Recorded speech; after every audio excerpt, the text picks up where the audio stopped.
RBI ने नए नियम जारी कर दिए हैं। अब अगर किसी मृतक ग्राहक का बैंक अकाउंट या लॉकर क्लेम करना हो तो बैंक को सिर्फ 15 दिन में इसे सेटल करना होगा और अगर बैंक देरी करेगा तो नॉमिनी को मुआवजा भी मिलेगा। आरबीआई ने ये नियम शुक्रवार 26 सितंबर को जारी किए हैं। इनके तहत मृतक ग्राहकों के अकाउंट और लॉकर क्लेम को तेज और आसान बनाया गया है। नए नियमों से बैंकों में अलग अलग चल रही सेटलमेंट प्रोसेस एक समान हो जाएगी और कस्टमर सर्विस भी बेहतर होगी। डॉक्यूमेंटेशन को भी स्टैंडर्ड किया जाएगा, लेकिन कुछ सरकारी बचत योजनाओं पर ये नियम लागू नहीं होंगे, जैसे पीपीएफ यानी पब्लिक प्रोविडेंट फंड जो लॉन्ग टर्म बचत और टैक्स लाभ देता है, और एससीएसएस यानी सीनियर सिटीजन सेविंग स्कीम जो रिटायरमेंट के बाद मासिक ब्याज सुनिश्चित करती है। इन स्कीम्स के क्लेम का निपटारा उनके अपने नियम और टर्म्स के हिसाब से ही होगा। तो आरबीआई का ये नियम कहाँ लागू होगा?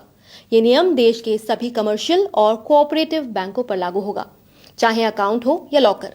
अगर खाते में नॉमिनी या सर्वाइवर क्लॉज है तो क्या होगा? तो ऐसे में बैंक को पैसा तुरंत नॉमिनी या सर्वाइवर को देना होगा, और अगर नॉमिनी नहीं है तो थ्रेशोल्ड लिमिट के हिसाब से बैंक आसान प्रक्रिया अपनाएगा।